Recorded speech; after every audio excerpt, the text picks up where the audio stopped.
You're welcome to come on in. We'll bring out the moonshine, start telling lies and calling up the women. But no talk about racing. Come on. Josh here with the Dirt Course Jesters. We are joined here by Bradley Ashford, driver of the FX Sprint Car. Bradley, thanks for coming on. Thanks for having me, Josh. I appreciate it. So we're going to get right to it. How did you get started into racing? That's a good story. So when I was a kid, I started out playing baseball. I was really heavy into baseball. It was so serious. My dad had a 55-foot batting cage in the backyard. Did baseball for a couple years, and then I'm pretty sure I just told Dad, I was like, "Hey, Dad, I'm getting bored of this," and he's like, "You're not just not doing a sport. You got to be doing something." So I think he was in the newspaper somewhere. He's come across an ad about Miami Valley over there for the quarter midgets. Okay. In Xenia. So they had this little ad talking about you can take your kid and do a little kind of test drive. And Dad's like, hell, why not? Let's go do it. Did it a couple times and ended up doing so much. One night, Dad came home with a car. So did that for a pretty long time. I think I stopped at like 13 or 14. Then I hopped into the mini sprints, which I was at Waynesfield a bunch. Those are just 1,000 cc's. Kind of the smaller, they're kind of like the baby sprint car, I guess, if you want to call them that. Sure. They just got usually 1,000 cc motorcycle engine in them. Okay.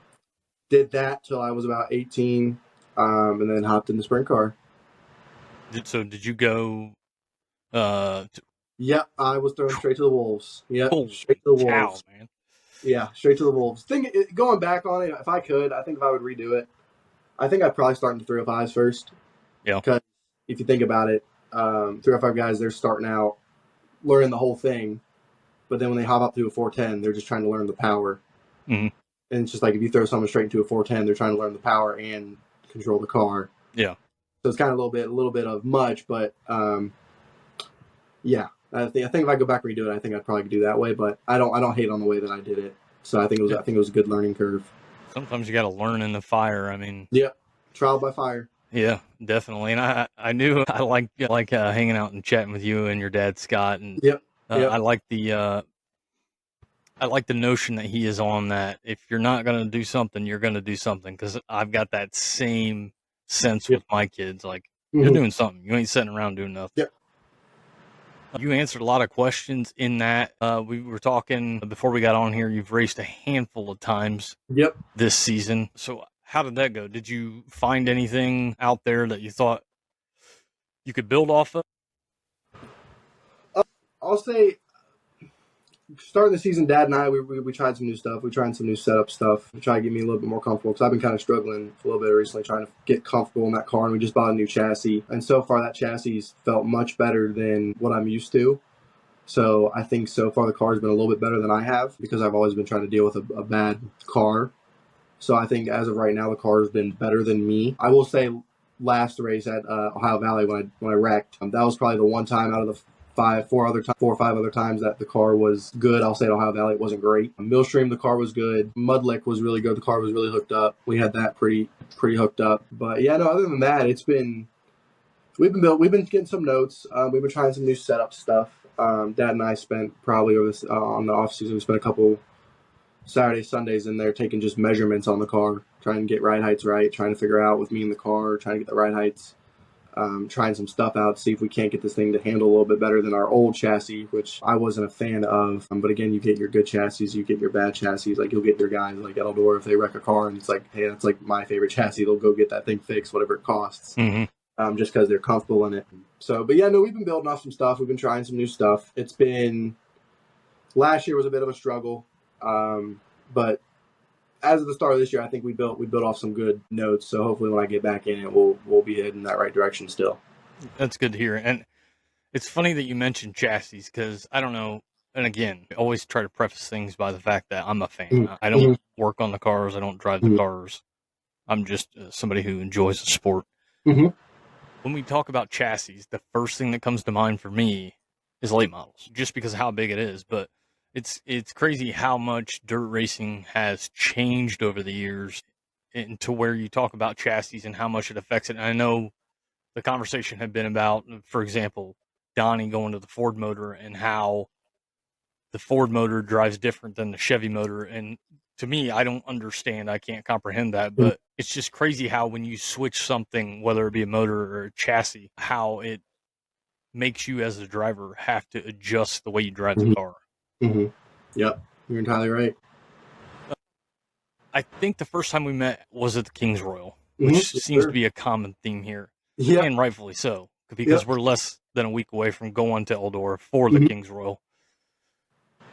I know your plans initially were to run, but I know you're working on getting your car put back together, and you're not going to be able to do that. Are you going to be race fanning at the Royal? Yes, actually, me and the girlfriend are probably taking a trip down there Saturday and just watching. We'll get probably a couple pit passes, walk around. I think we're going to try to sit up in the grass area of the pit stands. Might try to get there a little bit early Saturday, try to mark off some areas so me and her can sit there and watch. But yeah, no, I'm definitely going to probably be there to watch and enjoy.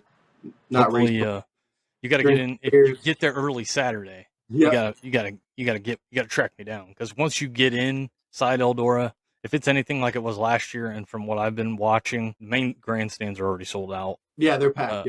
Camping's been sold out for a month. It's going to be a repeat of last year when I think there were they didn't announce the number, but I'm pretty sure it was another record crowd. I mean, you're talking 23,000 people. So it's crowded on Saturdays. It's hard to find some folks. Hopefully we can run into you there. And on that note, talking about the Kings Royal, as a fan, do you have a spot that you like to see? I think if you're going to Eldora the first time, I think you need to sit in hot laps, definitely, then qualify, and probably, I'll be honest, you could probably do it the whole night and be perfectly okay. I would say either turn, like in the infield, and just sit there and watch the turn, because that's just, you see how raw speed these cars are going in the turn. It's pretty gnarly. It's wild. You see people bring in chairs. I like to get in there, and I'll stay maybe up into the heats and hang out in the turns. I'm partial to turn 4 on the concrete. We've kind of settled there, and that's where we hang out. Ryan and I were talking the other day, and turn 3, although it seems like anytime I go to turn 3 to try and watch, the dust is just destroying you in turn 3. I don't know if it's just I have bad luck there, but you can watch the cars coming into turn 3 down the straightaway and kind of just hook left. And you'll see them hit the little bump when they're going just right there. That's a really cool perspective there. But you're a big fan of the infield for the entire race. I think first time, I think you got to do at least maybe up till the feature. I'd say just to see, because you just see how raw these cars are going to the turn, just how fast they're going, which is pretty nuts on a dirt track going that fast. It's wild. Do you have a concession stand go-to? I wouldn't say concession stand go to. I would say I got a drink go to. All right. I would say it is probably the Royal Flush. I know everyone likes toilet waters, but I'm be honest, I'm not a fan of them. It's funny because again, the other day we had the same conversation, and I've had the Royal Flush, but I'm toilet water through and through. Yep. I know people love the Royal Flush, and hey, whatever works for you. I'm a toilet water guy. But you can't go wrong hanging out at the bar at Eldora. Yeah, you can't go wrong there. And then probably food-wise, I know everyone loves Pizza Burger. My favorite, I like the Hunt's Pizza. I think Hunt's Pizza is probably, it's the best there. Okay. So that's I crapped on Hunt's chicken wings. Yep. Hey, you can't do Hunt's. I crapped on them, though. I said, don't. I said, if you want chicken wings, you have to go to the main grandstand and get the wings there. Because if you go into turn 4, where they have the Hunt Brothers Pizza and stuff, you'll get the Hunt Brothers wings, and they are not the chicken wings that are in the main grandstands. Yep. You know what I'm talking about? Yep, I do. Huge difference. It's just because I think the Hunt's Brothers from like the infield is better than outside for some reason. I don't know why, but I've always liked the pizza or the wings. The pizza. Okay. Because I think in the infield, I think they have the wings that the main grandstand has in the infield. So the Hunt Brother Pizza in the infield is better than the Hunt Brothers in turn 4. I think so. Yeah. I didn't know that. You learn something new every day. Yes, sir. That'll be valuable information passed on to some folks. Of course. You know what? One thing I passed over I wanted to talk about. Mm-hmm. What do you see not only for the rest of this season, but what do you see maybe into next year or the year to follow? What's the future look like? It kind of just depends with work, because I'll say I've just been so busy with work. Like I was telling you before we hopped on, I've just been so busy because I'm running a job down in University of Cincinnati. UC bought that a new indoor practice facility for their football team. Okay. So I'm running the plumbing and mechanical coordination over there and out in the field. So I'm one of the APMs on that. So that's been taking most of my time. Like today I got home, I got lucky. But usually Monday through Friday, I'm not getting home till probably about 5:36 sometimes. Okay. Kind of just depends. So that's been kind of eating away my time. By the time I get home, I'm so beat. Yeah. So I'm up since 4:30 in the morning, getting home at 6. I'm just like, I just want to go lay in bed. So I hear you. we're going to try. Hopefully work doesn't go that long. The project should be close to near complete by the beginning of next season, but hopefully I don't get thrown on another busy project.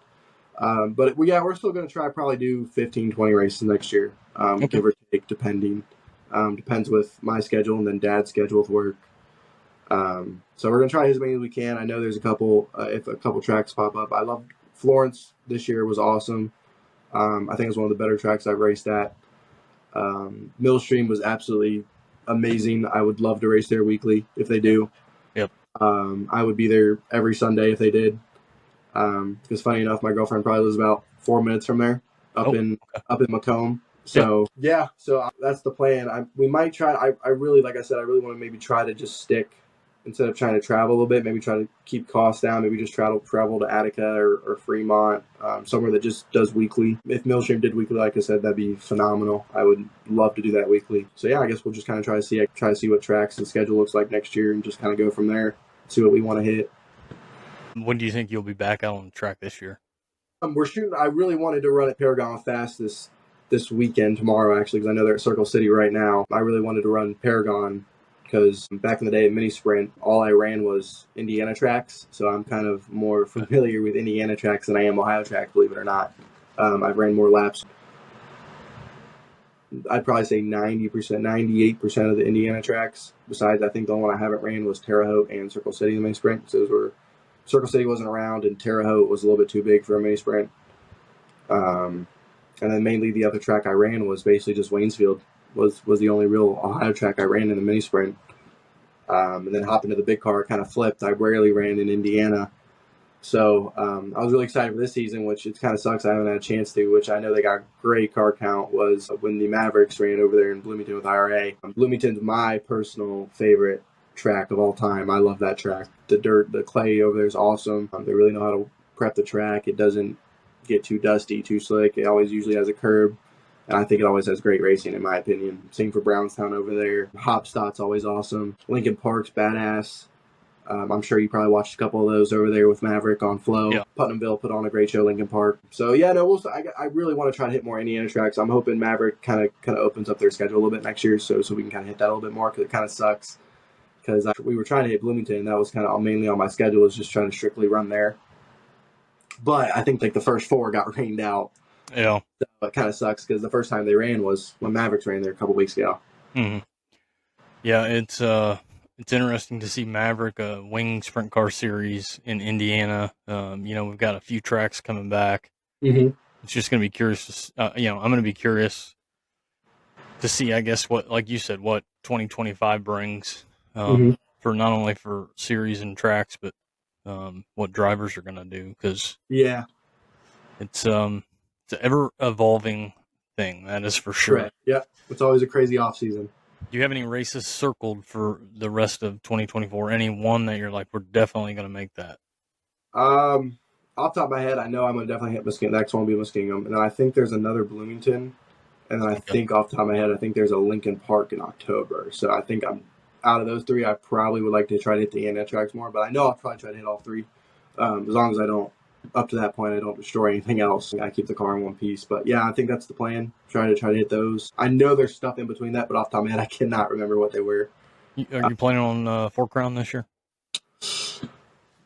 That was talked about, so I guess we'll try to see up till how everything goes once we get the car back together, and how I'm feeling, and I guess how the pocketbooks are feeling up to that point.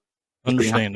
That's if I remember correctly, that is a 2-night high limit It is. with USAC. It is. Yep. And it's crazy. Parking over there is crazy. Yeah. So we'll see. I mean, I haven't ran Eldora since last year, so I'd love to go run there once. But I'm really hoping. I know this is probably never ever gonna happen. I'm hoping Eldora gets a fast race or something. Is what I'm hoping. Yeah, Eldora has definitely gotten away from it. It's a big race. I mean, It's I guess a it's not special. fair. They have the family nights, right? And Yeah, they having do. all those, but They run it's like the not 3. like it used to be where it was, they were having the NRA 60s run there, not weekly, but pretty Off. frequent. And it's Yeah. definitely gotten away from that. And it's more of a big race, big show It's track. it's a special event track. Yeah. For the 410s, which sucks because I wish it'd be nicer for kind of the Ohio guys, especially it's hard for your local Ohio guy to make that Royal going up against all the big dogs. Mhm. I think it'd be nice for the local Ohio guys to maybe have 1 or 2, maybe 3 just local shows there, like a fast or whatever the case may be, just to have a couple local shows where the big dogs don't come. Now, I'm not saying the big dogs won't come, Right. but it'd be nice because it'd be better for the local guys to get more laps and have a chance, and I think it'd just be awesome all around. Sure. Have you ever run the Knoxville Nationals? You ever run that week? I have not. No, that's on my bucket list, but I have not. Got to get that marked down for 2025. Clock's ticking. We're trying. That's on my bucket list. Huset's is on my bucket list. I know it's probably Knoxville than Huset's. I would really, really love to go run Eagle because I ran Eagle in the mini sprint years ago. And Eagle is a badass track. I know High Limit just ran there a couple months ago, or maybe a couple weeks ago off the top of my head. And Eagle is an awesome track. So maybe try to hit that because I know that's close to Nebraska. But yeah, no. Before I'm done racing, I would love to run a Knoxville Nationals at least once. Very cool. Very cool. I have yet to get out there, so. Mm-hmm. I mean, I guess if you guys are going to run it, if you decide you have to run it in 2025, I guess I'm going to have to go to Knoxville. Oh, 100%. 100%. Hell yeah. 100%. All right. So we've gone through this. Not going to take a whole lot more time. Before we get to the lightning round questions, sponsors that you'd like to thank. Performance Powder Coating, Bush Auto, Fife Landscaping, Christian Decor LLC, High Speed Titanium. I think that's all of them. If I'm missing someone, I apologize. All right. We're going to wrap it up with 10 questions. Answer them as quick as you can. Question number 1, celebrity crush growing up. 100% Transformers Megan Fox by a mile. All right. Favorite cartoon?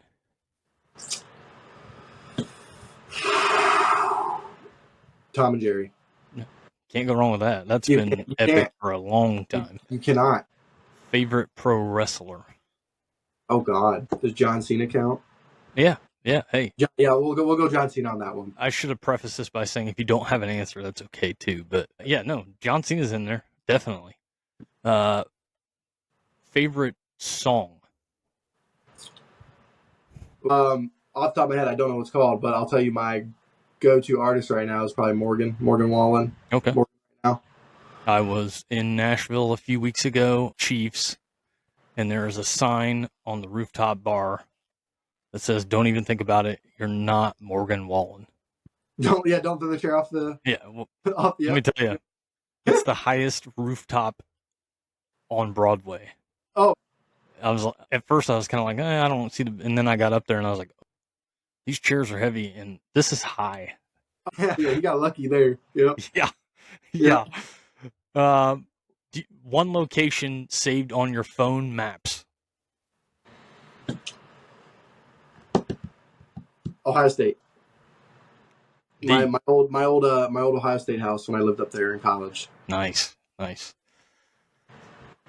Mountains or ocean? Mountains. Something few people know about you.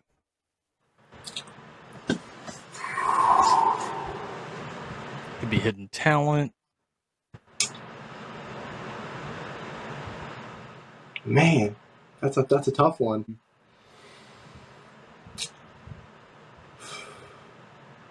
Do you have a favorite sport besides racing? I'm a big football guy. I'm a big football guy. Obviously going to Ohio State, and then obviously my Bengals down here with Joe Burrow. I always love my Bengals. I'm a big out when racing's done. I'm solely football. It's football season, baby. All right, gotcha. Your first daily driver, your first daily driver. You got your driver's license. What was your first car? It was a Mustang. It was a 2011 V6 gray Mustang with a saddle brown interior with a glass moonroof that I loved the shit out of.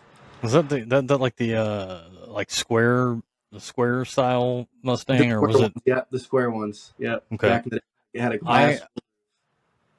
I am partial to like the late 80, early 90 Fox body style hatchback Mustang. You Like can't go wrong. 5.0. Oh man, my dad had one of those when I was a kid. I friggin' loved that car. You can't go wrong with them. Can't go wrong with any Mustangs, in my opinion. Go to meal.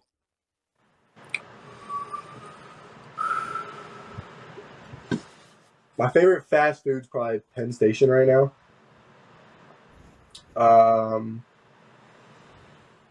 That, or if it's a late night from work, I'll usually pick up Pizza Hut. Sometimes McDonald's. You can't go wrong with Mickey D's. Mickey D's is not a bad choice either. All right. Those I'll probably say Penn Station. Penn Station. Okay, very good. And the last question is somewhat race related, and it's only because I'm curious. We always see the drivers looking at the track either when they're working it or right after they've worked it. Are you guys looking for the same thing, or are you looking for something different? I guess it kind of depends. Usually I'm just looking to see where the moisture is and where he's watering, just kind of see where the track's going to blow off, where I think it's maybe going to get hard. Sometimes just take a screwdriver over there, see where it's hard, kind of just poke it in there, see how deep it goes. I guess it kind of depends because every track does track prep different. So it kind of, I think it's a little bit, it's just kind of what you're wanting to look for, because there's a lot of stuff you can look for when you're watching them prep the track. So I guess that to expand on that question, because a lot of the popular answer seems to be looking for moisture, which was my assumption, but is there something else besides moisture that you can look for in the track? Like, for example, I'll say a millstream. Obviously there's moisture, but you can also tell where there was going to be ruts. Okay. Especially early on, because I know there's just puddles of just still water that I was like, that's just going to eventually soak in, and it's going to cause a soft rut, which it was. There was some ruts there that night, especially coming out of 4. There's a gnarly rut, and going into 1, kind of middle high, there was a rut. So you can kind of just tell. Very rarely, I'll say Millstream is their first race. So I'm not bashing on them anyways, but you can usually tell if there's still puddles of water. You're like, there's going to be Yeah, first race since 2018. There at Millstream? Yep. They did a hell of a job. Can't wait to get back there, and I'm sure that. Oh yeah, the feature was awesome. I think they had a great first night. They put money in their bank. I think they're ready to get back at it. I think they did a great first night. I really, like I said earlier, I hope they do weekly shows. Something to build on. We got in line for tickets at 6:30. Mm-hmm. I think that's right. Maybe it was 5:30. Irregardless, I stood in line for a half hour. Mm-hmm. And when I got my ticket, I looked back, and the line was still just as long as it was when I got in line. It was crazy, and everywhere you looked, there were people seated. It was awesome to see. Yep. All right, Mr. Ashford, I appreciate your time. I don't have anything else for you. Thanks for joining us here on the Dirt Court Jesters podcast. I appreciate it, dude. I would love to come on again. I love podcasts, so anytime we can work something out, I'd love to hop back on, talk about more stuff, man. Maybe I can join you on a Sunday or something one time. The offer is always on the table. Good luck the rest of 2024 and into 25. And if you're going to plan to go to Knoxville, you got to let me know ahead of time so I can. Yes, sir, will do. I'll shoot you a schedule. All right, Bradley, take it easy. Take it easy, brother.